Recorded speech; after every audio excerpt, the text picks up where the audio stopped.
This is the Hour Time with Troy by North Alabama's podcast. Did you know that, Lindsey Knupp? Well, I do now. Thank you. You're on a cameo appearance. Lindsey Knupp is an executive vice president and assistant general manager. Correct. At the Rocket City Trash Pandas. And do you recall, this is probably easier for you, do you recall the episode number you appeared on last time? Oh, no. You don't? 54. Think of Travis Kelce. Oh, shoot. 87. 87. And that's how we started off the show. That's right. Because they had just they were like an item. They weren't engaged at the time. No. This was a few years ago. So I cut it up into part 1 and part 2 for Lindsey, who's from Pennsylvania. And you should go back and I don't know if you ever went back and listened to the whole thing. Not the whole thing, but I definitely listened to parts. And you'll find I'll brag on you and say, she kind of gave Taylor Swift her start. Oh, it was all me for sure. Well, just the whole AAA Iron Pigs. Right? It was Iron Pigs? It was with the Reading Phillies. The Reading Phillies. Yeah. And the Star Spangled Banner, and that's kind of still what you do when you go to a Pandas game or any game like last night. We'll talk about that in a little bit with Alabama and Austin Peay. The national anthem is always a big thing for you and that participant, right? Mm-hmm. And getting their chance to, whether it's somebody like a Taylor Swift who's getting to do it regularly or that one shot, right? They get to stand up there. Mm-hmm. How you doing? I'm doing great. Yeah? Yeah, I'm excited. Season's right around the corner. I know. So today is March 25th. Season starts April 3rd. Yep, officially. With your homestand, right? For their first few games. That'll be the opening weekend, right? Officially. But we have some exhibition games coming up before that, so we're busy. Let's talk about that real quick. Let's just launch into that, and then we'll do all kinds of kind of catching up and stuff as we go. But so talk about the exhibition. So a team from Japan called the Toyota Red Cruisers are coming to Alabama. Wow. For this series. It's going to be on the March 30th, 31st, and April 1st. So the 30th, the Toyota Red Cruisers, which is essentially they are professional players in Japan. They get paid from Toyota to perform and play baseball in these huge stadiums. They've had players go to the World Baseball Classic. Ichiro Suzuki was part of building this team. So they're definitely legitimate baseball players. And they're going to play Alabama A&M on the 30th. And then the Trash Pandas will play UAH on the 31st. Okay. And then on the 1st of April, the Trash Pandas will play the Toyota Red Cruisers in this huge exhibition game where we have Daikin is coming with their drum team. We have Japanese kids performing on the field. We're going to have rice balls on sale. We're going to have live entertainment in-game that's kind of traditional to Japanese culture. And they want to also experience the United States and how we do baseball. So it's going to be a great, exciting 3 games. They actually fly in on Saturday night. Wow. Yeah. You just opened up a whole bunch of questions in my mind I wasn't expecting to ask. But here we go. When did this idea take shape? How far back are we going? Probably a year. So not that far, but it really escalated because we have a Japanese employee on staff who is our promotions and entertainment senior manager, Morris Morioka. Okay. And he had relationships. He's worked in Japan and in sports here in the United States. So with his connections, and with Alabama or Toyota motor manufacturing being here. Yeah. Toyota is a huge sponsor of a lot of sports in Japan, and they basically own the Rakuten Eagle or the different teams that he has worked for. So he had connections with the Red Cruisers, basically, and with Toyota Motor Manufacturing, because there's a huge Japanese community here, which I wasn't aware of until he came on board. And it was really just asking questions and saying, hey, would this be something you could do? Then we asked the Angels. They said they wanted to do exhibition games for the first time because the team gets here on Sunday. Then they have until Friday to play their first game. So that's a long time to be out of your routine. Right. So they wanted us to set up some exhibition games. This was an opportunity. We presented it to them, and they said, this is awesome. Not only are we going to have our players play against another team from another nation, but also college kids, get these college kids the opportunity to play against professional baseball players too. So it's just a win-win-win for the colleges, the kids, our team, our players, the Angels organization, and the Red Cruisers coming over. And they're investing to come over here and have this experience, which is really exciting. Does Morris go to you first with the idea? Yes, and then Garrett. Mm-hmm. All right. And then to the Angels. Okay.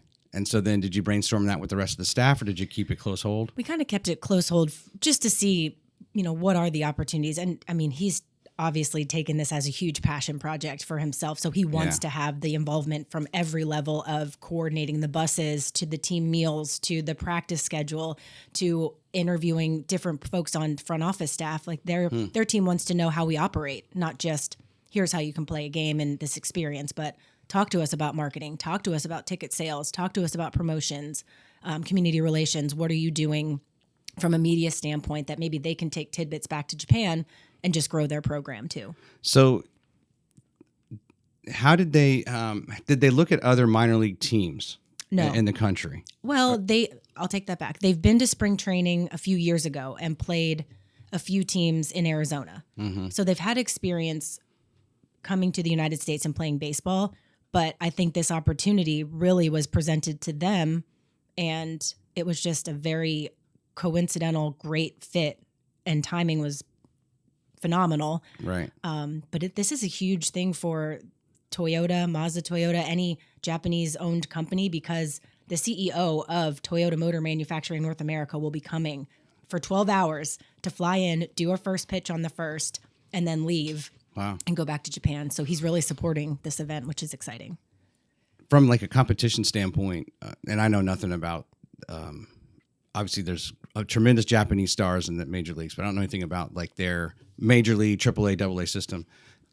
Is it like a clean matchup between like the Red Cruisers playing level are like a AA minor league, or they feel like they may be AAA, or they're actually major league quality? And I think it's we're probably on par with AA, AAA, and even some that, again, they've played at the World Baseball Classic, which some of our players have too. Yeah. So I think it's going to be a really good matchup. Yeah. And I'm even excited to see how the college kids do out there on the field. Everyone's using wooden bats, so the colleges will have to use wooden bats for each of the games. So there will be some different regulations in place, because the Angels obviously want to make sure that we're using the right baseballs, the right bats. Right. They're getting that same level of play that they're going to have come Friday. And Japanese, they use wood bats, I guess, over there? Yes, they have both. I think they kind of do both, but they're going to have wood bats, yes. They buy them from Louisville Slugger? I don't know. Mizuno, maybe?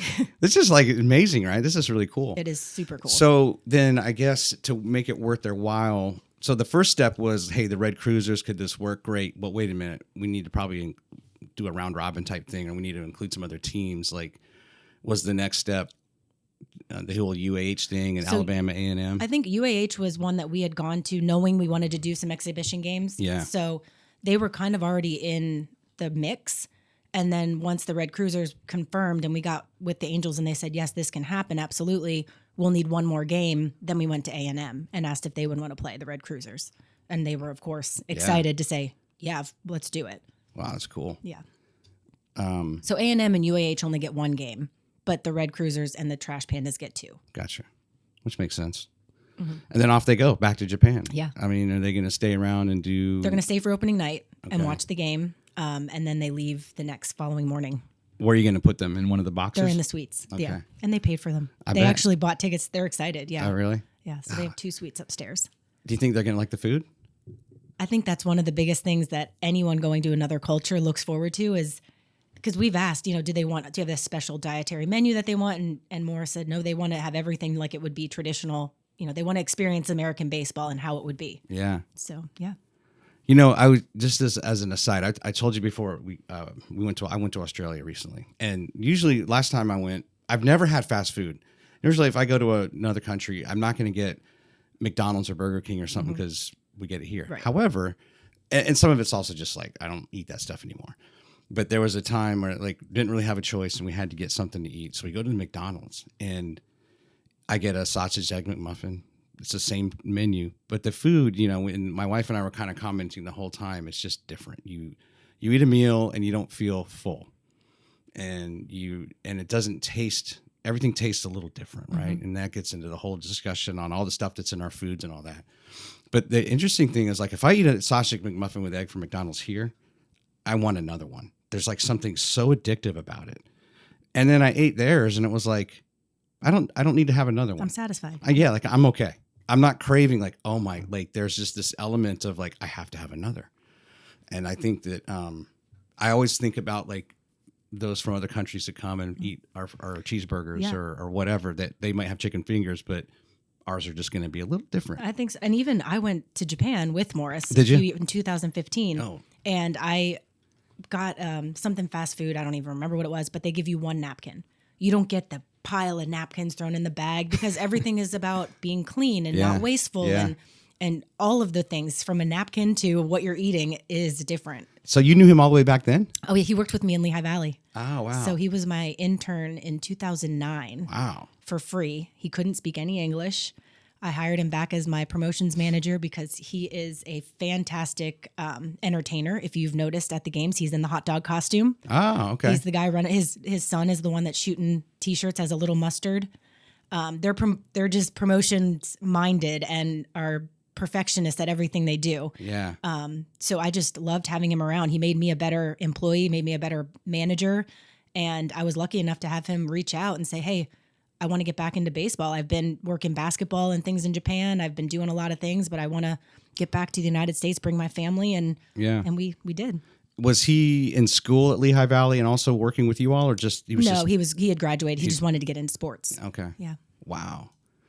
Well, that's really exciting. Let me talk about World Baseball Classic because I guess it's unfair to say to suggest that if it's AA, that it's. I'm not saying they're going to blow them out. Like these are all professional baseball players, and Pete Crow Armstrong is an example, right? He's in the Cubs, and he was with I can't remember who their is it Pensacola? Not Pensacola.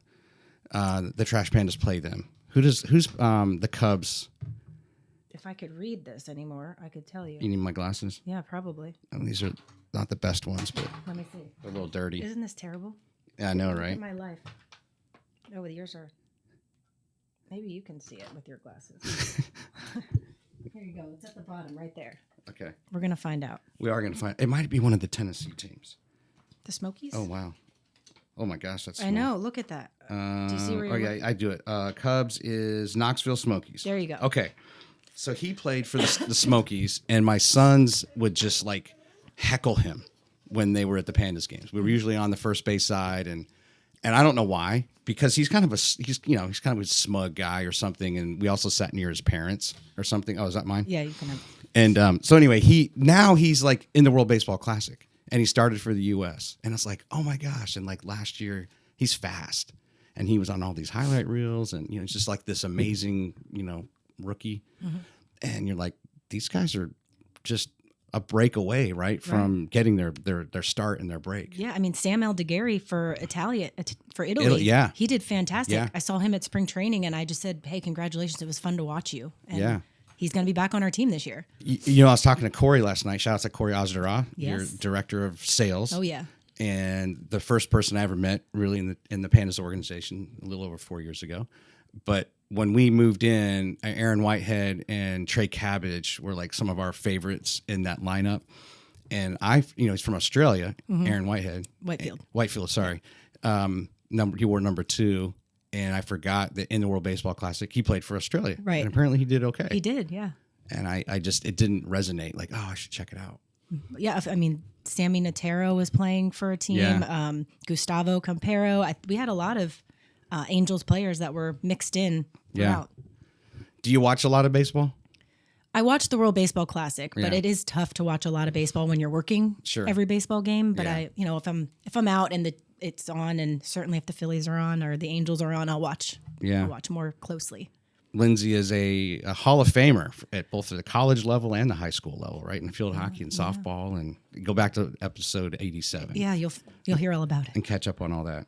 So that's really neat. Now, you also said something about the drummers. Hopefully this whole drum, you just said there's a drum thing coming? Yes, they're legitimate Daikin employed. Like Daikin has a drum team, and they are they're going to be at the Rock Porch. So as soon as you walk in the front gates, they'll be under right at the Rock Porch, and they're going to perform. And I mean, these drums are huge, legitimate, like big Japanese drums. What if they get stuck in customs? Like no, the they're Jamaican here. drum? They're already here. So that's not an issue. And Morris was with me for that whole story of the drum team. He was the one that was speaking Japanese to the Jamaicans in the back of the car. That's right. Yeah. That's right. You were saying he had an Asian. Yep. I had Alicia. 10 Jamaicans. Yep. I don't know if I ran that clip. I finally was like, I'm just going to run this clip. Yeah, I well, don't that care was if it's him. 3 or 4 minutes. That's so good. But yeah, as soon as you said that you're, I'm like, here we go. Yep. He was part of that whole process too. We're going to be fine. If you do you think you could even find replacements if the same thing happened? No, I don't think so. We got lucky once. It's not going to happen twice. So let's talk about last season. Just kind of from your perspective in the operations and promotions of the club, kind of how would you grade your season as far as, the promotions that you did, how you executed them? I think if I'm looking from last year to this year, I'd give us a B last year, looking at an A lineup this year. Okay. Because we tried some things last year of different concession lines. We tried not doing fireworks on every Saturday. And we learned that fans like fireworks. So we added them back on Saturday. We are doing more different specialty concession items where we thought, you know what, let's focus on the traditional hot dogs, burgers, fries, and just keep it simple. But people want something exciting. They want that Snapchat picture. They want to see what their helmet is with all this ice cream on it and a brownie inside and a cookie on the side and a parfait of meat and cheese and all the things. And they want to get that unique something at the ballpark. So we're doing a lot more specialty food items. We've added more concession stands. We've added another bar. We've added more points of sale. We're doing fireworks Fridays and Saturdays. And we changed our weekly promotions too to try to mix it up. So if you haven't been to the ballpark in a few years, or even if you came last year and you thought, I don't know, give us a try again this year, because we're trying to really step up our game from all levels of our organization. What is you're getting this from feedback, or is it from just observation and sales and both? Yes. I mean, we do a lot of surveys. We talk to obviously our season ticket holders. We see things on social media, and we obviously see all the posts and comments and what people are saying. So and whenever we do post something about food or a new merch item, people get excited. They want the new stuff. They want to see something exciting. And from an in-game entertainment standpoint, we've heard a lot of people want, if it's a Grateful Dead night, they want us to have some merchandise in the store, not just a jersey on the field that they can bid on, where maybe you can't afford a $1,500, $1,000 jersey, even though it's going to a nonprofit. Yeah. They wanted an option to maybe buy a T-shirt that looked something similar to the jersey, or have some jerseys in the store. So, for our Eras night, our Taylor Swift night, we have some T-shirts and some sweatshirts that'll be available in the store. Grateful Dead night, we're going to have a line of merchandise in the store. For different nights throughout the season. Star Wars night, we're going to have a jersey in the store on sale instead of wearing it on field. So we're trying to really offer more options of what people have been asking for. Yeah. Just a note on that. So last night, Alabama won 6-2, right, against Austin P. I gotta admit, I forgot Austin P is not in Texas, and it's in Tennessee. I don't know why. Someone asked me, and I was like, I used to know, and I don't know. And it's Austin, Texas? No, but sometimes you just are like, you're ignorant. Like, oh yeah, it's in Tennessee. But I had a few people from Virginia, right, come down to watch the game because AUSA is going on this week, and that's been my thing is I don't support the defense sector here for my company. So my value add is I'm going to give you all something to do that's not really what everyone else is doing. Come to the baseball game. So we've done that the last 3 years. Get a concourse suite, kind of a different crowd. And I always love it when there's someone I haven't met yet and they walk in and they're already wearing a Pandas hat. And this one guy in particular said, "Oh, I went to the store off of Hughes. I went and looked up, the merchandise store, and he was duly impressed." And you and I have talked about this before, and Ricky and I talked about this as far as like no other minor league team has some other merch store that's not at the stadium, and certainly not as large as ours. Yeah. And of course, that wasn't for like Alabama apparel; it's for Pandas, and it's just that continues. All right, you guys are the standard. Yep. Is that becoming increasingly difficult year over year to maintain that? I think we're really lucky in the fact that Trash Panda and Trash and Rocket City, we have so many plays on what we can sell. Yeah. So there's certainly an audience that want Rocket City. I mean, the Angels organization, they refer to our team as Rocket City, not the Trash Pandas. There's a lot of people that just want that logo of that Trash Panda on a shirt because they think it's cool and they don't even care that it's a baseball team. Yeah. And then there's Trash. People it's it's a thing. For whatever reason, Yeah. people just love just wearing something that says trash or trashy or stay trashy, anything like that. So Yeah. we've just leaned into it, and not offensively by any means, but just for fun. Right. It's different. Yeah. And then what with the fireworks on Saturdays? What was the the complicating factor that would have you say let's back away from that? We just thought, maybe we have too many shows. Maybe people would come Saturday. Maybe they're coming Saturday no matter what, and the fireworks don't necessarily make or break the sale. So when we looked at our attendance over Fridays and Saturdays compared to previous years, it looked as if the nights we had fireworks, we had more of an attendance. So people want the fireworks, and it seems like whenever we're selling, people do want to come and have a concourse suite because it's a Saturday, but they also love the fact that it's fireworks, and that's the icing on the cake for them. That made it go from here to here in terms of experience. So we're doing it. We're going back to Fridays and Saturdays, and a lot of our Saturdays this year we also have giveaways. So we're really just double pumping up, the promotion part of it. So Heartland, for example, is the country music band that they're going to perform pregame on country music night. We have fireworks, and we have a cowboy hat giveaway. So we're trying to really make it not just they're performing, but now it's fireworks. It's a cowboy hat giveaway. We're going to have a mechanical bull on site, and we're going to make it more of a cowboy country western night. Yeah. So we're trying to really make our theme nights just better and a bigger overall experience. Do you and Garrett, I'll just include him in this, and maybe it's just you, but do you, because you've been in the business a long time, now you've been here 5 years? 6 years. Do you find it difficult to kind of get the idea engine going in your brain, and you do really have to rely on the new folks that kind of come in and new ideas, and maybe from time to time you get a little stale? And how does Lindsey freshen that? So Lindsey freshens it by having a marketing meeting every Tuesday with all of her great minded employees, and we make sure that we're talking about everything. Yeah. And the marketing meeting involves not just our marketing crew, but it involves merchandise, it involves sales, it involves food and beverage, it involves the events team, so that we get input from all areas. Because if the marketing team is just talking about it, we may not realize, retail can be part of this, and there is a way we can incorporate Grateful Dead and sell these officially, or the way we can, if we're doing the Eras Taylor Swift night with Paul Sidoti, her guitarist, performing, let's get some merchandise on sale, and I can mock it up, and I'll work with this vendor who I know that can do this. And we're like, perfect. Food and beverage.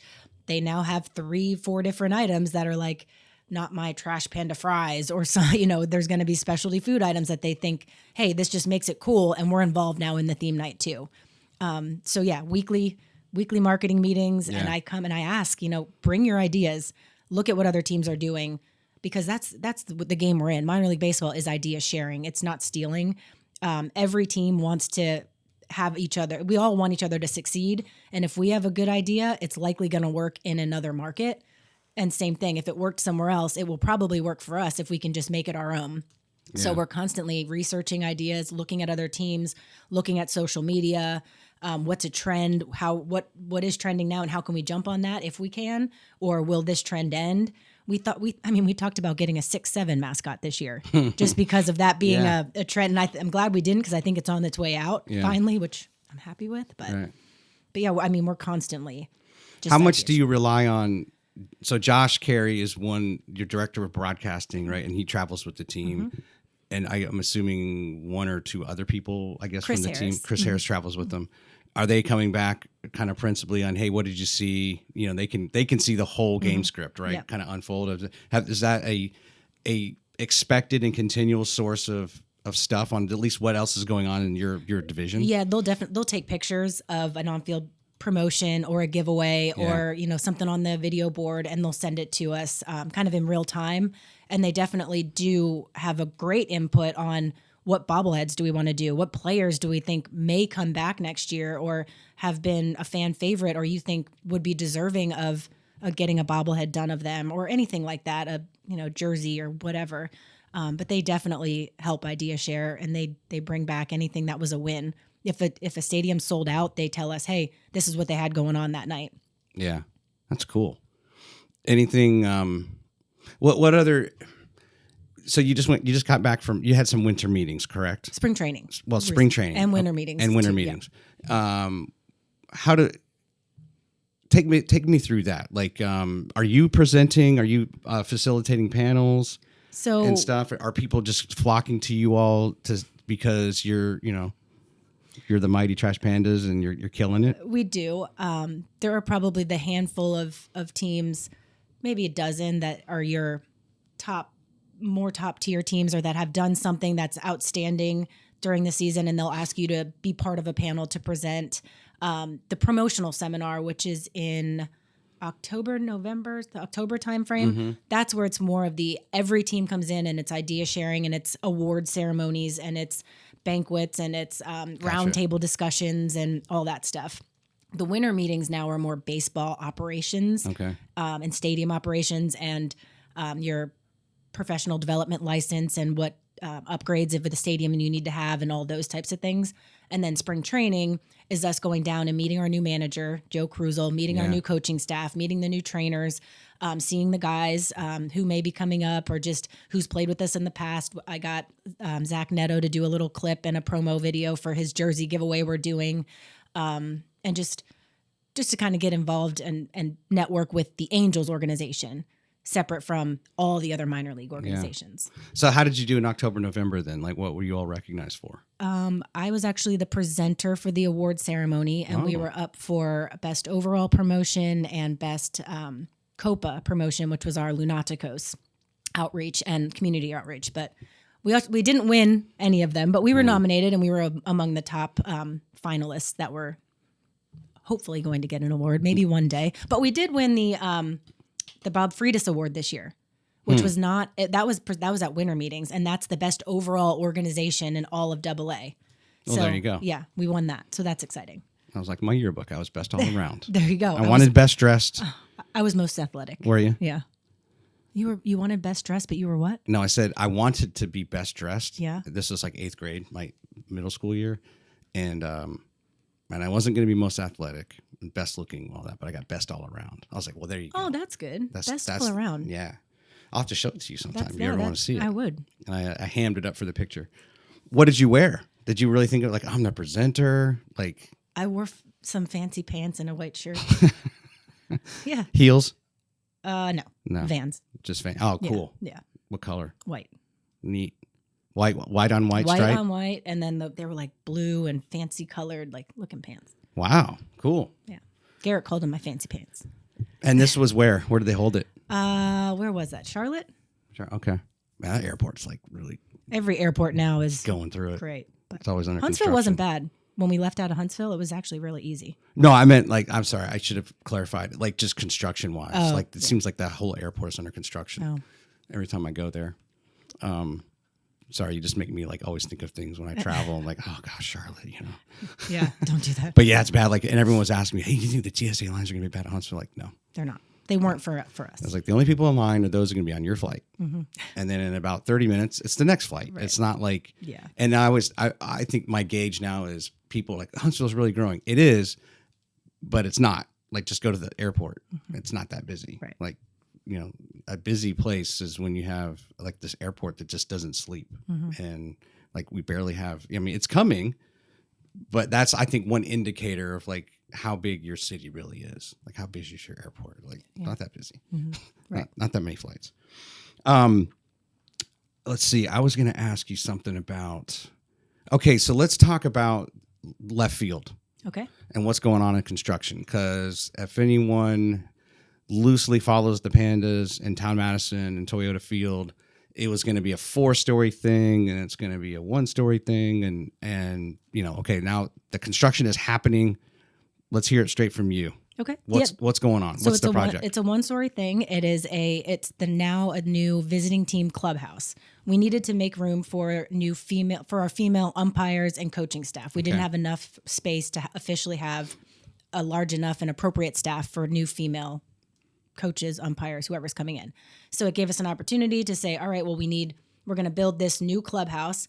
Gave the option for our team to say, did you want to be out there, or do we want it to make the visiting team out there? They said they want to be in the same clubhouse where they were because it's easier access to the batting cages, all that stuff to the dugout. So we now are putting the visiting team out there, and it will allow the former visiting team clubhouse to be the female operating area. Okay. And what it was supposed to be, construction was slated to be finished April 1st. As of this past week, they're 3 weeks behind, from what they tell us. It's been going up fast, but when you look at it, doesn't look like it's going to be ready in 3 weeks, but I drove by on my way here, and there was probably 20 people on top of that building already out there working. And it seemed like yesterday a lot of like bigger structures have gone up, but the bullpens out there are not able to be used currently. So if you noticed last night at the Alabama game, the guys were in center field warming up, and that's now where the temporary bullpens are. So out to the right of the batter's eye, if you're looking out towards center field to the right, that's where now the temporary bullpens are. There's steps that go down to the field, and the guys from the bullpen can come out in center field. But once it's all complete, the bullpens now will have access to the bathroom, and you'll have a much easier access to not have to run inside and use the restroom or do whatever you need to do and then run back, get a coffee or whatever they're doing. But yeah, once it's complete, it will still be a 360 ballpark. As of right now, you can't obviously walk where the construction is. And it'll give us the ability to still grow and build up. So it's okay. Yeah. So was it just it's a city council thing? It's a cost thing? Is it residents pushing back? Like what happened to it was a 4-story I think plan. It's all those things, right? Things. So a new city council came in, which since they've come in, things have been moving fast and it's been going well. So I think it's kind of like, let's start where we need to start and then go from there. Okay. Which we're fine with. It's what we need. It's going to meet our regulations for now, and it's going to make everybody happy. And then there's still ability to grow up. And then remind us what would go on the subsequent floors in following construction period. The idea was to have another club area like the Sports Med Stadium Club, and then another level of suites where we could have 10 to 15 more luxury suites, which are all typically sold out on a season basis because it's the climate controlled indoor outdoor space, and then a rooftop bar on top or a rooftop deck. Okay. So that was kind of the idea behind it. Have you had anyone suggest like, hey, I think some of the concourse suites should be climate controlled? I think has that ever come up? Probably when it's cold. If it would have been really cold last night, the concourse suites would have wanted some heaters, which we've put in the past. But I think typically the luxury of the concourse suite is you feel like you're in the action. Yeah. And people want to be outside, but you're still undercover. So catch a baseball, catch a t-shirt. Yeah, and you're not in the sun directly. You will be shaded. You will not have any kind of precipitation on you. Your food is right there, and I think that's the lore of it is that you're in the action. And the cold's only going to last for a few weeks, right? At the beginning of the year, right? Maybe some weird stuff here and when there. When you're at a baseball game, I want to be outside. That's my preference. If I'm in a suite, I'm going to go outside and want to be in the fresh air. Right. I want to give a shout out to I know I mentioned Corey earlier. Keep mentioning Corey, but that's okay. And this is why. I think he does a phenomenal job, and you can tell me if there's others involved. Two of the things I noticed last night with the sponsors and how they're tied to what they're sponsoring. Like, so for me in the past, we did the Mantech meeting at the Mountain. It's a nice alliteration. There was the twice daily double. So a guy hits a double. Twice daily is a great little coffee shop thing at a gas station, right? And you'll see, you and I know like a Sheetz and Wawa and stuff in that part of the country. And I don't know if they're like on that level because it's not like you're doing a ton of, I guess it's kind of similar, like kind of the made to order stuff, sandwiches and whatnot. But it's kind of like on that path, right? It's a little bit more than a gas station. It's not a Buc-ee's, but just some night. There's some coffee, maybe some pastries and stuff. Right. And I'm like, that's brilliant, So the thought that goes into approaching a company and not just saying, hey, can you sponsor the Trash Pandas? It's like, how about we really play off of Jeopardy and we play off of baseball and your name of your, the name of your business, and then the Mark's Optical. When the guy strikes out looking, and it's like, hey, you need to get your eyes checked, and there's a lot of like chuckles, like people notice that, when it actually matches up, right? So I think that talk about like idea creation and okay, and now it's like a different level. Like who in this community can we target to like sell this particular thing? Right. Any comments on that? I think that's also part of our sales team, our marketing team, and our production team. We're in those meetings too. Okay. So if they have ideas or they are talking to someone and they, for example, if someone came and we're talking to you about ManTech, they may say, oh, we've got this ManTech man something like, or you may give them an idea and they'll come back to us and we'll say, all right, we can try to make this work. Well, how about we do it this way or do it this way? Because we're minor league baseball, we can essentially do anything within, reason, but we could sponsor the air if we wanted to, like the air at Toyota Field is brought to you by ManTech. You can do whatever you want if you really get creative about it.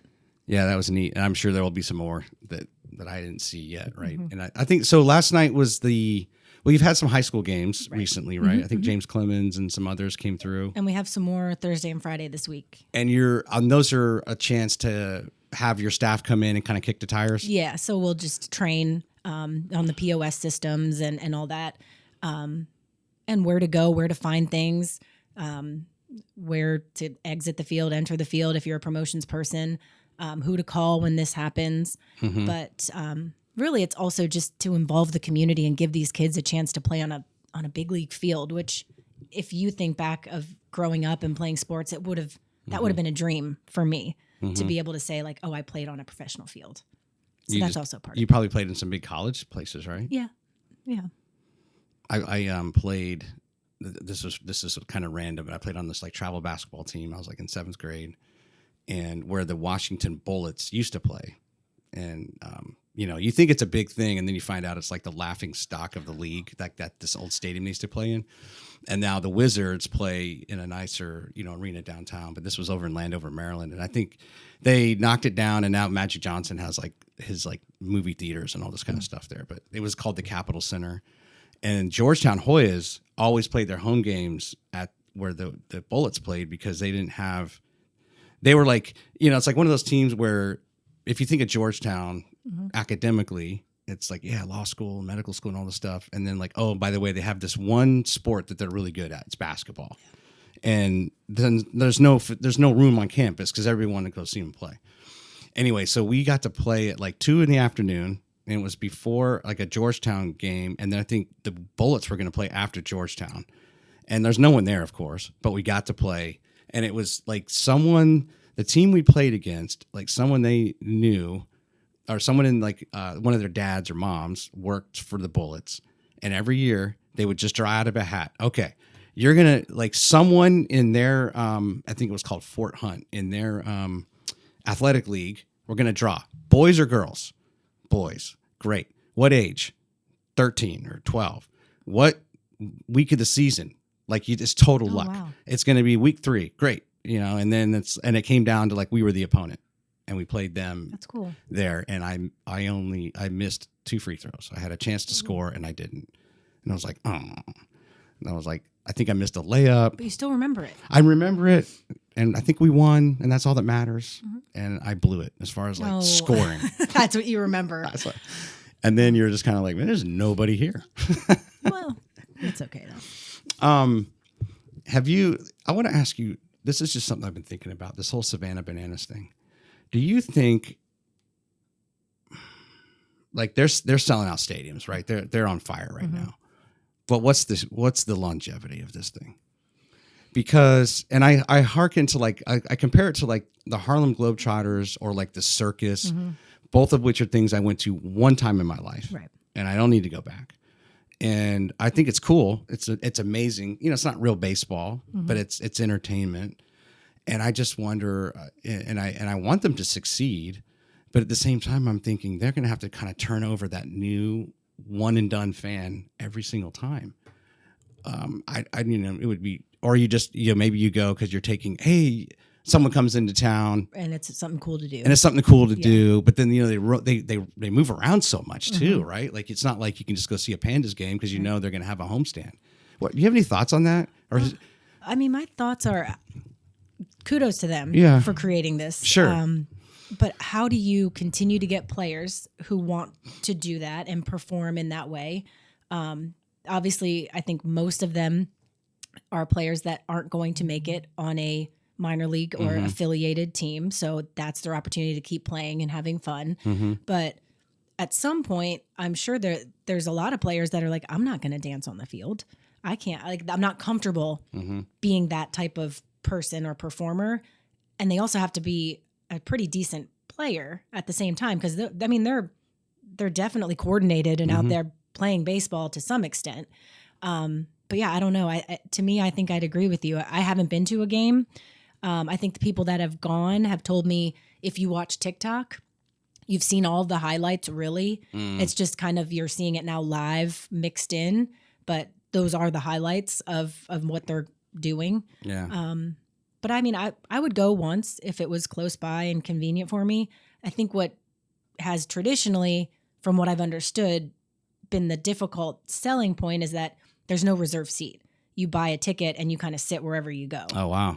And that's what it's been. At least in the past, that's what it was when they were thinking about potentially coming around here or playing here. It was, hey, you can have a seat, but if you go to the concession stand, someone could sit in your seat. Oh, wow. And that was kind of tough for us to swallow when, season ticket holders want their seats and that's kind of what you expect. Now that model may have changed because that was probably 3 years ago when we had talked to them. But, I think it's definitely even concerts. Like it's got to be something that you like. It's got to fit your entertainment wheelhouse, right? And I would go maybe once. Yeah, I mean, I guess there's however they do for promoting it. It's a month out. It's coming to Nashville. Great, you get all those people excited, but then it moves on. And so it's either gonna it kind of fit your schedule and what your family's got going on or not. And I'm out if I can't go to a movie if I'm not guaranteed like where I'm gonna sit because I'm sitting on that aisle because I'm gonna have to go to the bathroom. Yeah, and that seems like we would all reject that. Like the airplanes are the same way. I mean, Southwest, you have to it depends on how you check in, but like nobody wants a middle seat. Like and I think as Americans, we're like the most picky and or like, we're set in our ways and we can go to a restaurant and look at something on the menu and completely change whatever that thing is. Can you hold the tomatoes and do you have gluten-free bread? And like, oh my gosh, like I tell you what, you just tell me what you want. Right. Yeah. You know what I mean? I agree. Yeah, I would. And if it's a stadium that's like 70,000 people, yeah, they have to. It has to be changed now at this point. Or maybe it's a level thing. Maybe it's like, hey, you're a 300 level, good luck. Yeah. 200 level, good luck. But that would be strange, right? To go get a hot dog and like, wait a minute, someone's sitting in my seat. Right. Do you all eat out a lot at the local places right there? Or do you for lunch? Yeah, typically that's really where someone will pop over. It's an easy place to have a meeting for lunch. Like, hey, come on over to Town Madison. You can pick wherever you want to go and we can meet you there. Right. But yeah. I didn't realize that there was a walk-ons. Yeah. And I like that place because they have one up here in Cliff Farm. Yeah, that one, it opened last year. Was it last year? The end of the season, I think. In the off season. I don't know why I missed out on that. I mean, not to missed out. Like, I don't know how. Like, I'm not aware of. Like, I'll see certain things for promos. Like, hey, this restaurant's opening up, great. And that one, I was going to like Outback or something the other day. I'm like, what? There's a walk-ons? Yeah. And I like that place. Yeah. Do you have any particular favorite over there, or like a go-to, or you're kind of hoping if you do a meeting, like, I hope they choose this. I hope they choose this. I mean, J. Alexander is a nicer, that's easy one. Like easy. Honestly, going to Edgar's Bakery is an easy thing to do. It's like in and out. Walk-ons has been good. I think Taco Mama, Moe's, those are kind of, because they're really right there next to, you can walk there from the ballpark.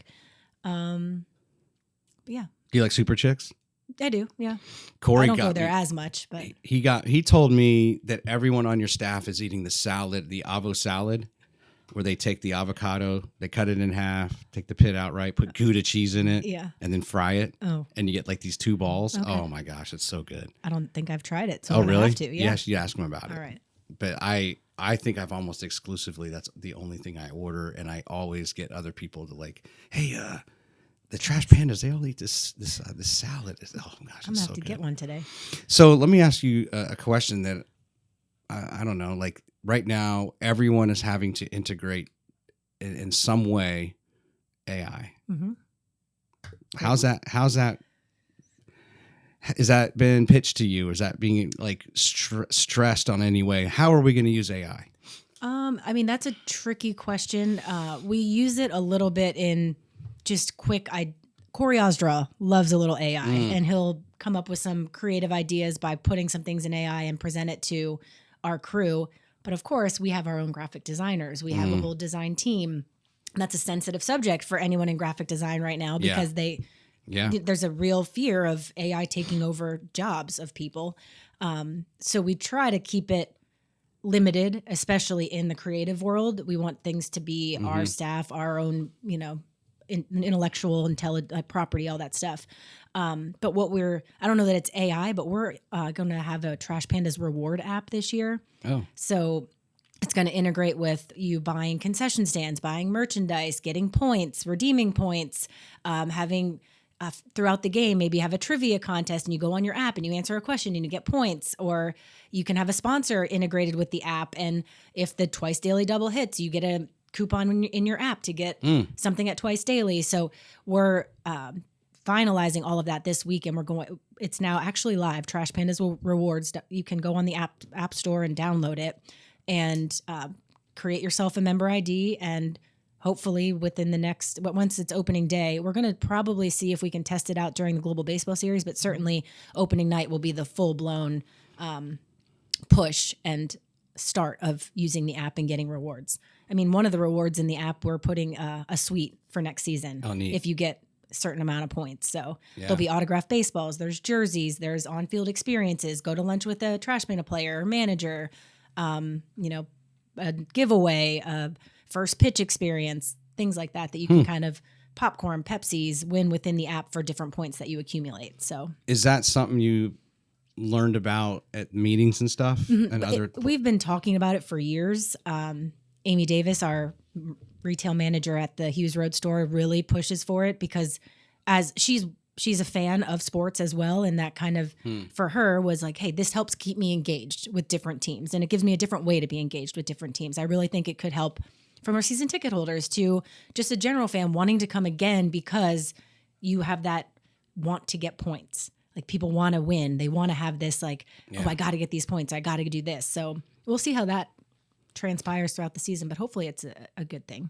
Will your game ticket be able to be in there? We have beacons at each of the entry points of the stadium. So if you have a ticket and you actually scan your ticket to come in, you'll get points for that game. Higher points for a Tuesday, Wednesday, Thursday, maybe Friday, Saturday. It's 150 points versus 300 points on a Monday or Tuesday, Wednesday, Thursday game.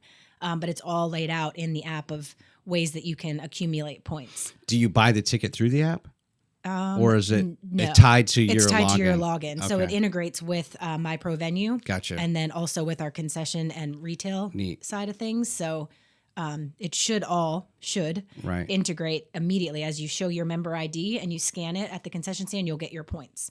You have your member ID at the retail, you'll get your points. As soon as it'll automatically, you scan your ticket to come in and give you those points for coming to the game. If you come early, you'll get more points. If you stay after 8:00, you'll get more points. Oh, wow. That's cool. Yeah. So we can incentivize people to come early, stay late, all that stuff. They think they call that game theory, right? Like Orange Theory, for example, sure. the exercise place, you go in there and you have a heart monitor on and you're basically competing against your class. And everyone can see everyone's calories burned and whatnot. And you're like, oh, it's on. And they call that game theory. It's like, how do you now, I'm competing against, and I want to beat the rest of the fans, right. And that's neat. Yeah. That's a good idea. So Trash Pandas Rewards. Okay. In the App Store. And you can download it. I was telling Corey last night, that when I get tickets and there's people that I don't know, let's just say they don't go to sporting events a lot or whatever. I'll get all the tickets and I'll screenshot them and I'll just send them to them so they don't have to try to log in. Because sometimes, and I'm sure you're going through this pain of MLB is requiring this. Yes. And you have to log into this and you have to have this account. And, the last thing you want is a fan having 3 accounts. Exactly. I just want my damn tickets, right? So I try to, at least as a host, I make it easy and say, here's your ticket. Yep. I mean, I get it because at spring training, they sent me all the tickets for all the affiliates. And I was like, all right, now I have to send them to everybody. It wasn't hard, but in your mind, it's I felt pressure of now I have these tickets and I have to get them to people. So you want to alleviate that from any fan, because even buying a ticket on our website, we're trying to make it easier of a take two clicks away, because you have to create a MyProvenue account. And then sometimes when you're creating an account, it gives people a, wait, why am I creating an account? I just want to buy these tickets. Yeah. And you don't want that hesitation. You want it to be seamless and easy. And all right, now they're in my wallet. Yeah. And that's your,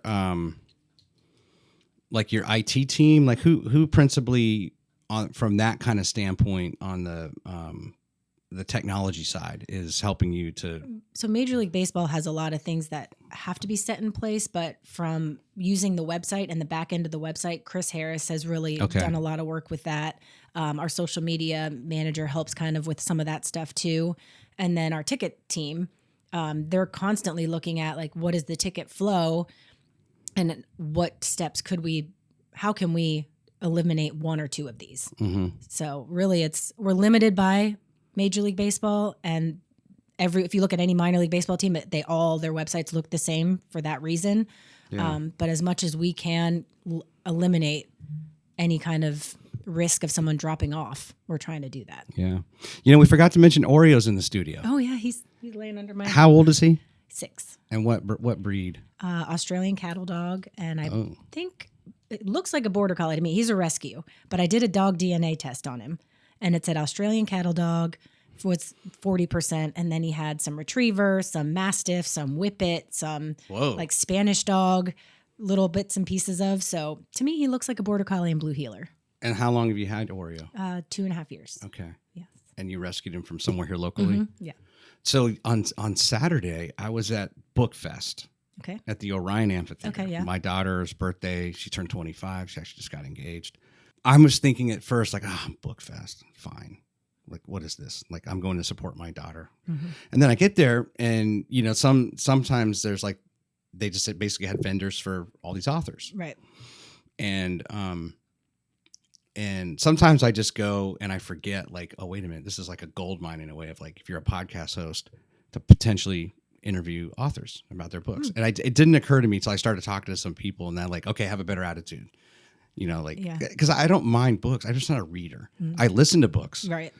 And I just don't really like fantasy anymore. I get bored with like every book where there's this setup and there's this, like, let's just get to it. I don't care. I don't need to be entertained that way. But anyway, there was a few booths of like used books and people that maybe have a bookstore and they brought some. And then there was others who were just their author. And there's this guy who has this dog, and you and I missed this because we didn't live here. His name was Toffee. Maybe you've heard the story. Mm-hmm. This dog is 5 weeks old, blind and deaf. It has no eyeballs. Yeah. And whoever owned the dog, they had lived on some property, and it fell like 50 feet down into like a crevice. And so I'm talking to the guy, and it wasn't his dog at the time.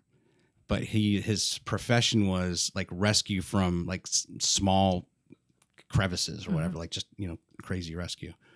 And so it took them like 3 days to figure out like how to get the dog out. And there's actually this little girl. I guess they had put like some like a fishing line and some net, and they were trying to get it to like get into the net, and they could pull it up because it's like 5 weeks is not real big. And this little girl was like, "You guys should use sardines." And they're like, whatever. We've tried everything. Like, well, let's try it. And it worked. And somehow it just really like grabbed onto these sardines, and they got into the net. But now the dog is big, and you're looking at it and like, wow, this is like, and he's like, oh yeah, we were all in Good Morning America, and like local, everybody knew. Oh. Like, well, I didn't. I don't live here. But I was like, man, that's neat. That's a really cool story. And then it like made me think like, I wonder what other cool stories are out here. You talk to this person and that person and their book and why they wrote their book. Everyone's got a cool story, really. Yeah. If you get down. You could write a book. You ever thought about it? With your experiences in... What would I write it about? Baseball? I don't know. Your person, like resilience. Maybe. Like the Jamaican drum. Like just a good example. Like, I liked how Corey wrote back and said, you either do or do. There's no don't, right? Right. That's Morris's slogan. That's his Morris? Do or do. Do or do. Well, I mean, Corey may have come up with that too, but that was always Morris's thing was like, do or do. There is no don't. Yeah, I think he was quoting him. Yeah. Yeah, I don't know. And it's just like, would people find it interesting or not? I don't know. Maybe sometimes we downplay how interesting we are. Yeah. Well, you need to have a good editor, Yeah. right? Because I'm not a writer. Well, especially now with AI. I mean, yeah. I guess you could ghostwrite it, but do you have fans? Do people come and want to come see you? In Lehigh Valley, I would say more than I think here? Ricky is more the people coming to see him. But you do all the giveaways, like you do some stuff on camera, right? I mean, yeah, I do some things, but I purposely want him to be the focus of. He's the local, was a radio guy. Yeah. People know him now; they can see him instead of just hear him. So I think that's exciting for a lot of fans, and I'm happy that he has that. Gotcha. Yeah. He's still going to keep. He still has the long hair. He's cut it though. He had it cut. Yeah. I mean, it's not as long. He's got a medium length now. Yeah. Stay tuned throughout the season and see what happens with Ricky's hair. Maybe he'll shave it. Maybe, never know. That would be. I don't know. There's a promotion. His wife may not like that. I think she's pretty committed. Is there to some promotion you could come up with, or something happens where the end result is Ricky has to shave his head? I'll go back today and bring that up, but I may have to call Morgan, his wife. She wouldn't be happy with that. I'm not sure that she would go for that, but. Is there anything I haven't covered yet that you would like me to cover? So weekly promotions are changing this year. So Dog Day, speaking of Oreo, Dog Days are now Tuesdays. Okay. So that's a big thing for people. And I'm a little worried what's going to happen on Wednesdays because we've trained everyone to say Dog Days were Wednesdays for the last 5 years. But now we're putting it to Tuesdays. Wednesdays are Wine Wednesdays. So we're going to have wine specials for 3 different types of wine for $5 every Wednesday. Thursdays, we've added live entertainment at the Rock Porch. So we're getting hopefully it comes soon, but a pretty much a legitimate standing tent that the bands can be covered and if there's weather, they're safe and they can perform at the Rock Porch every Thursday. Fridays and Saturdays are now fireworks. And then Sundays we have players doing autographs, kids run the bases, all that good stuff. So the ladies' night that was Tuesdays? So that was Wednesdays. That was Wednesdays, okay. Oh, no, sorry. Yeah, you're right. It was Tuesdays. Tuesday. But now Wednesday, it's not ladies' night. It's just Wine Wednesday. So Okay. we're just doing wine specials and have more options instead of just one option every, hopefully all the bars would have, or at least the ones that serve wine will have 3 different, a white, a red, and a rosé for $5. Okay. And then Tuesdays for that's for dogs. Yep. Mm-hmm. Does that worked out pretty well? I think there's definitely a market for people who, like myself, want to bring their dog wherever they go. And you buy a seat for the dog? You can, or you can sit on the grassy berm area. Berm, so you can pay $8 and get that for yourself and it's a $1 donation for your dog no matter where they sit. But in sections 1 and 2, you can actually get a reserve seat. So if you and your wife wanted to go and bring your dog, you just pay for 2 seats and then give that dog or the $1 donation. Oh, okay. Yeah. Yeah, plenty. Are more people on the berm than in seats? I think, yeah, just because it's easier, or because for the first 4 years it was only the berm. Then we added the seats because there's a lot of people want an actual seat, and sitting on the berm is tough. Mm-hmm. If you're at the top, it's a little easier, but it is pretty. There's a slope there, Yeah. so it's easier to have a seat. Let's look at the schedule. Of course, you and I probably need glasses. Yeah, but is there anything? You have how many do you have, like back-to-back homestands, back-to-back away? The only back-to-back away is in May when the big old ballpark fair is here. And then the back-to-back home July is going to be a busy month for us. But speaking of Taylor Swift, I mean, Saturday, April 4th, her guitarist is performing at the field, at the ballpark. Paul Sidoti has been her guitarist for years. He's in Nashville. So he's coming to do a 30-minute performance, and then he's going to do a first pitch and then sign autographs. And we have we did a T-shirt giveaway package. So you buy the game ticket, get a Taylor Swift I'm in my Trash Pandas era T-shirt. Mm-hmm. We'll have some on sale in the store. So that's a big one. We have a James Spann bobblehead this year. So instead of doing a player, we are doing the weatherman, James Spann. And he's actually standing on the state of Alabama, which is pretty cool. It looks very close to it's very lifelike. It's going to be good. Wow. Star Wars night's back. Harry Potter, we're doing a back-to-back weekend now.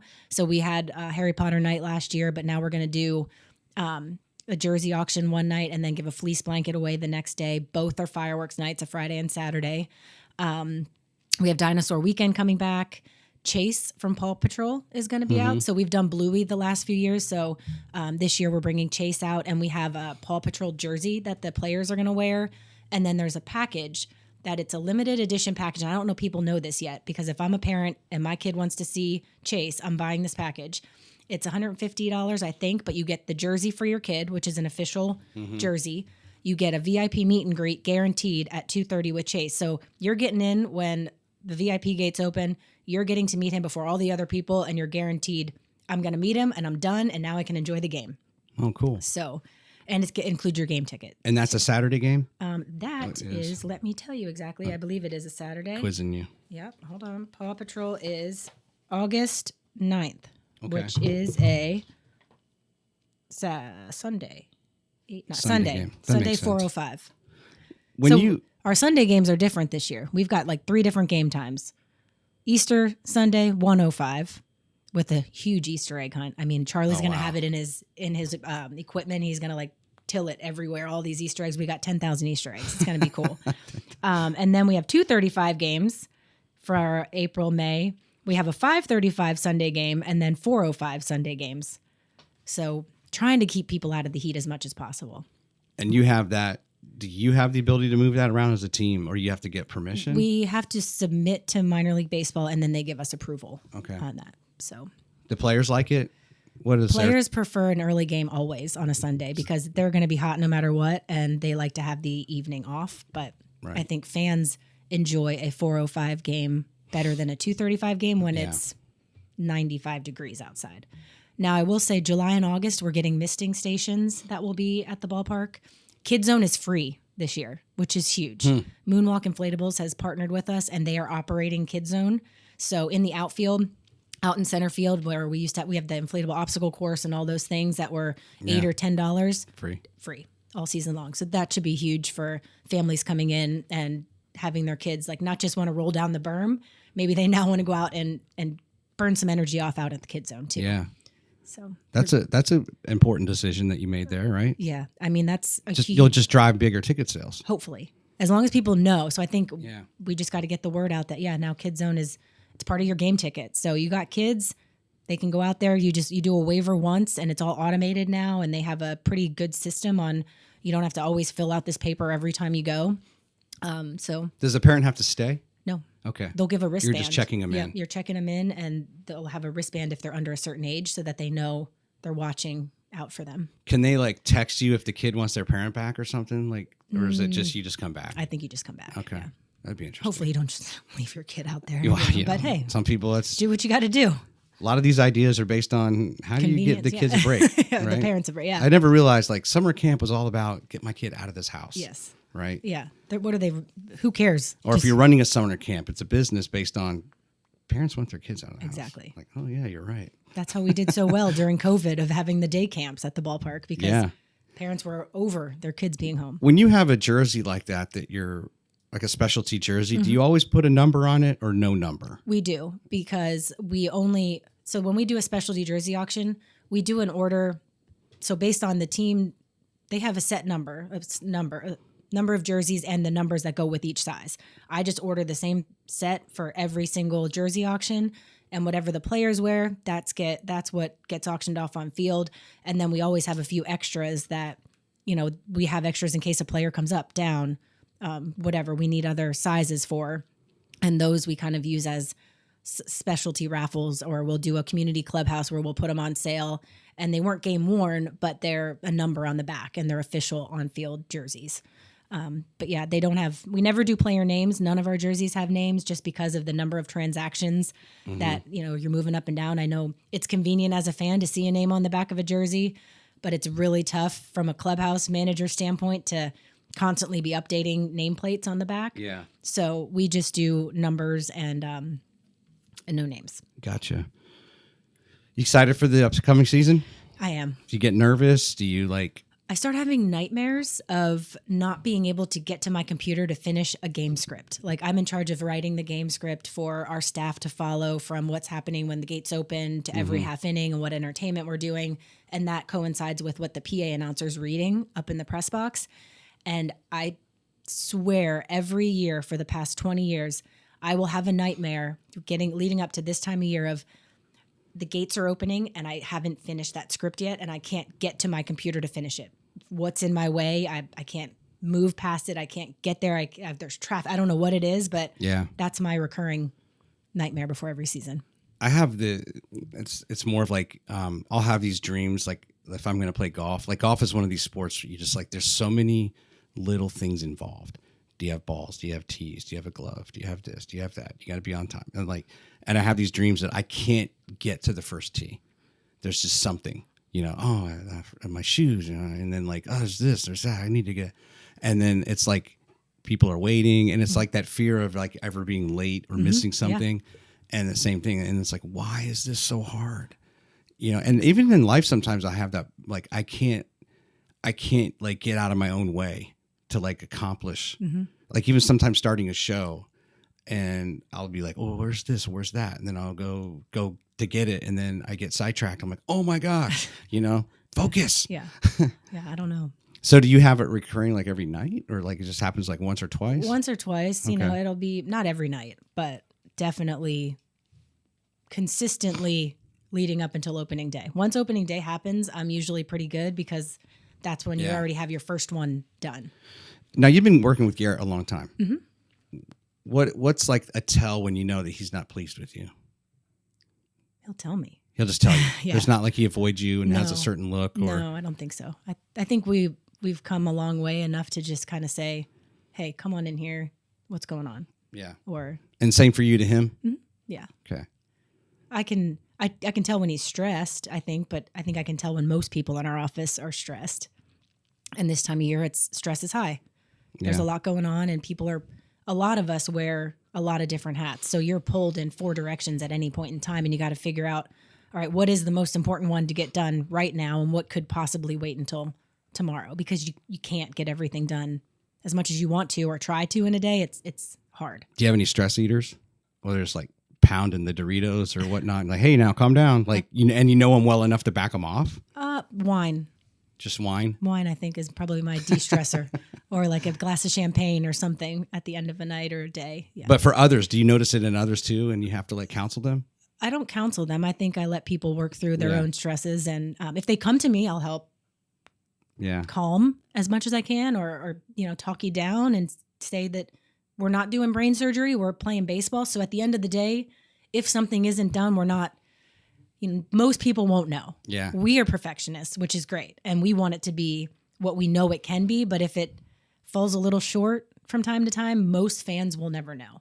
As long as you're happy, you're smiling, you're positive, and you're just trying to do the right thing. Speaking, I was thinking of something last night where, I struggle with my weight. It goes up, it goes down. And when you have to get into a routine, right? To lose weight, as an example, and being disciplined. And then if it's like, oh, we're going to go to the Pandas game, like, oh, that's going to be hard. Like if you're still struggling with like cravings and stuff.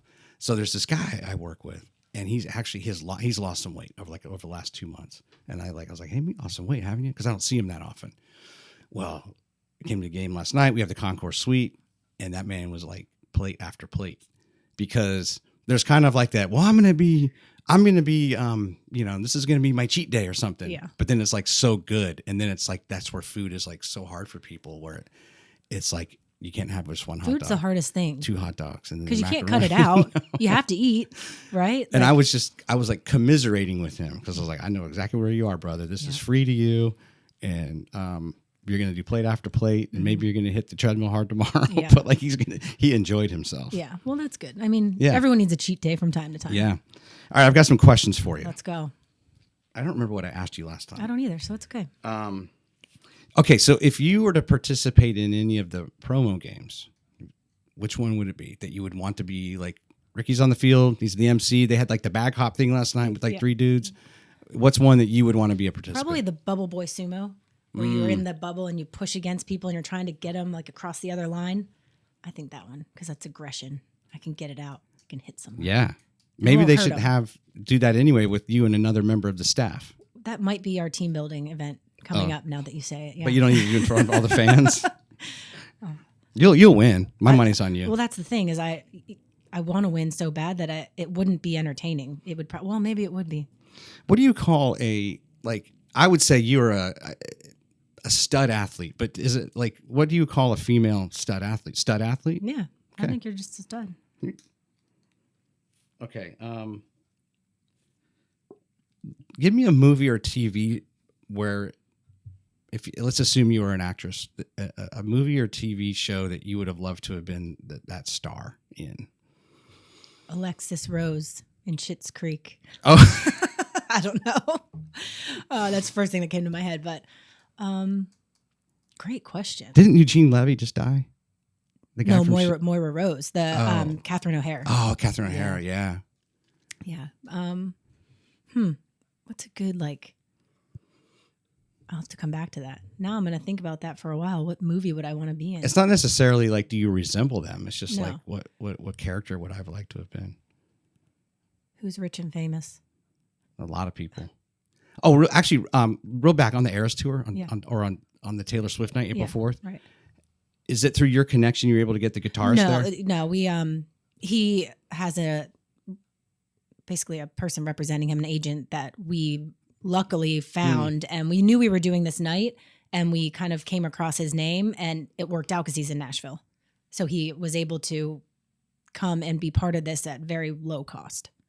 Okay. So Let me ask, so you went to Italy. Mhm. And what does Lindsey bring onto a long flight? I'm sure you went from, I don't know, you probably went to Atlanta first, and Atlanta to somewhere in your route. Like, do you remember?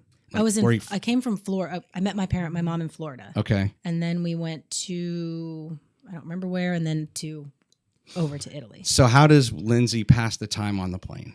Watching movies. I have a book. Do you watch the movies on the plane? I watch the movies on the well, because when you're going overseas, you have it right in front of you. So I'd watch movies on the plane. I'm not gonna lie, I took melatonin sleeping pill, and especially if you're going overnight or you want to get there and you're gonna now be 10 a.m. I try to sleep on the plane if I can. It was easier for me than my mom. I think she, on the way back, definitely was sleeping, but on the way there, she was real excited, and it was harder for her to do that. But I was like, I have to sleep. And then when you get there, you just have to play it off as if, hey, I'm on this time now.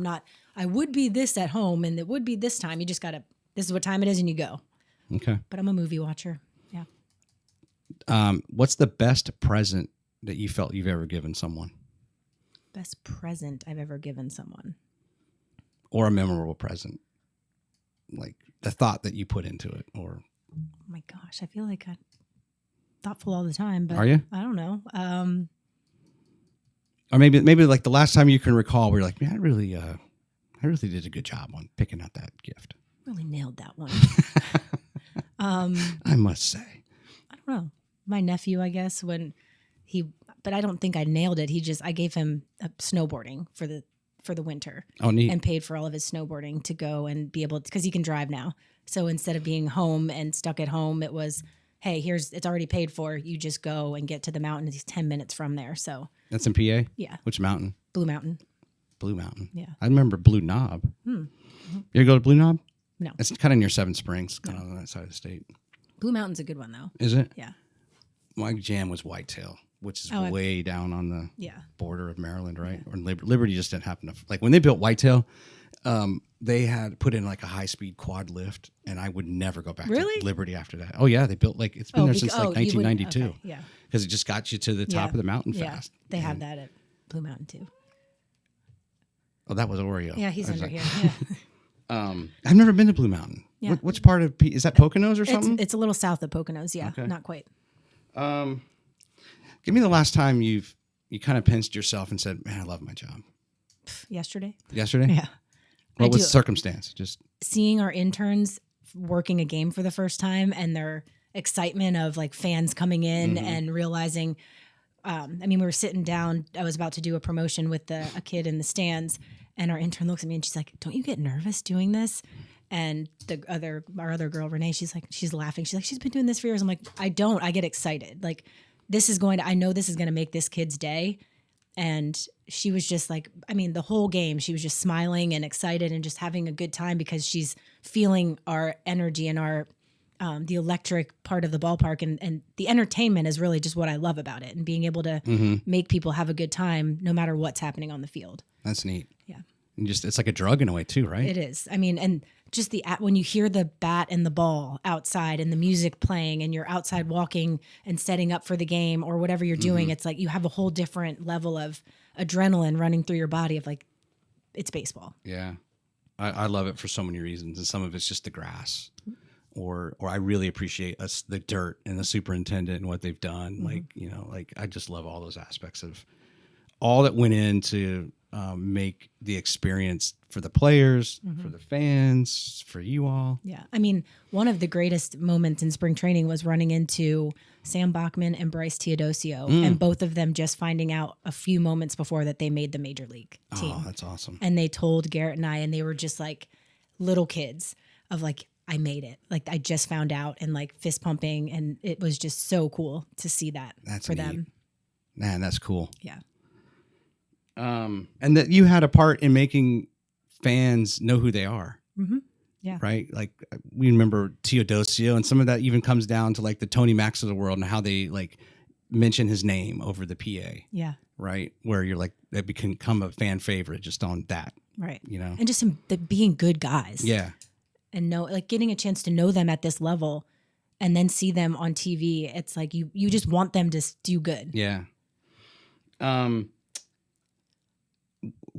Give me something from your sports career where you wish you could just, maybe you play it through your mind, you want to do over. Like if I could just, whether it was field hockey or softball, kind of one of those things that, I don't want to say it haunts you, but like, man, I just wish I could go do that one again. Probably giving up pitching when I was going into high school.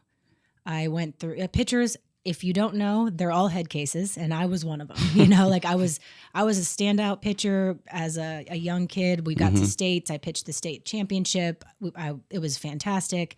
And I got in my head about it, and I was just like, I'm done. Like for whatever reason, I had this weird twist in my wrist, and I couldn't get out of it. And I gave up pitching, and I still was, you know, a successful short or second baseman or first. I could go wherever they wanted me to go, but loved second base. And I ended up in college switching from softball to field hockey and just played field hockey in college. And my dad was, when I was going to look at colleges, he's like, I made all these softball tapes for you over the years. I'm submitting them to colleges, and now you're going to play field hockey. What's happening? Yeah. So that might be the one thing of just kind of not giving up, but switching over. And it ended up being the best thing that I could have done because I loved my field hockey career and being at Shippensburg and my teammates and everything about it. So I don't want to change it, but that's probably. Yeah. It is always interesting when you kind of think about like, had you'd made a different decision, what does the rest of your life look like? Right. There's kind of this point, like that's like that critical point. And it didn't happen that way. Who knows? Maybe you would have had to get Tommy John surgery or something. Who knows? Right. Do softball pitchers, do they go through that a lot? No, because it's underhand. It's underhand. A much more or is there natural. is it a different muscle or something or tendon? I think it's just much more natural to do everything to be underhand. So it's not as injury prone. Yeah. Do you have any final thoughts or shout outs? TrashPandasBaseball.com. Follow us on social media. That's where you get a lot of information. Yeah. Download the FanMaker app. Follow us on Instagram, Facebook. We have events. All of our games are events. If we have events going on at the ballpark, we create an event on Facebook. And that's where I look for, what's going on in the area sometimes of who has an event put on Facebook. So we're trying to do that. And come out to the ballpark. Check it out this year. Come see what's new. Come see what's different. And tell us what you think. We want to hear back. Correct me if I'm wrong. Toyota Field is up for top field for the year, right? Yeah, and that's minor league baseball. Minor league baseball. And that's something you're going to want fans to vote. Yes. Right. So it's been top mascot for Sprocket, and I think he got in the top 5 or something, and then the best ballpark. I haven't heard the finals on that yet. But is that already over, or maybe I missed it? I don't know if it's. I saw it on your Instagram. It looked like it was fairly recent. Yeah, it may still be going on, but the mascot one was voted already. Okay. But yeah. Well, I appreciate you coming in. Yeah, thanks for having me. You're welcome. Always exciting. Like you said, Oreo, I forgot he was even here. I know. I said he's sleeping. He'd probably hear him snoring, but did you know Did he have a prior name before he was No, Oreo? he was Oreo Cookie. I dropped the cookie. Okay. That was what the rescue place had him named as. Yeah. Gotcha. Well, Lindsey Knupp, I really appreciate you coming in. We didn't touch too much on I think the past episode, which is good. I want people to go do that, but you don't mess with this lady. Yeah. Right? Thanks. So it's like, if you're going to meet with her, I'm going to give you a tip. If you're a business, don't come in, hey, how's your family? Or whatever, right? Just get right to it. Let's go. Just get to business, chop, chop. Yep. Right? Move in, move out. Let's go. That's right. That's the Philadelphia That's right. part of her DNA and all that other stuff. You did the Oreo DNA. Have you done your own DNA? No, but I want to. And the only reason I did his is I got it as a Christmas present. Shout out Nicole Parker in our office because she had the best Christmas present. Yeah. That will be just like your dog, where like I'm sure you'll be surprised at the number of things that you have in you. Anyway, all the best. Look, I'll see you many times, I'm sure. Perfect. Love the pandas, love everything you all do, and nothing but respect. Thank you. And I think I definitely want to come now and see that game. Yeah, I want to see that global baseball. April 1st. That's gonna be the one to come to. Is there going to be any special jersey for that, or like T-shirt? Like I have the Lunatico stuff. We have the hat. That's the Global Baseball Series hat, and we have the Japanese jerseys that we did that are going to be on sale in the store. Got it. And then the Red Cruisers may bring some T-shirts with them. But yeah. Well, Shohei Ohtani is the greatest thing that's happened to baseball, and we used to have him. That's right. We used to. Yeah. It would have been awesome to see him do a rehab assignment here. I know, right? All right. All the best. All right. Thank you. Take care.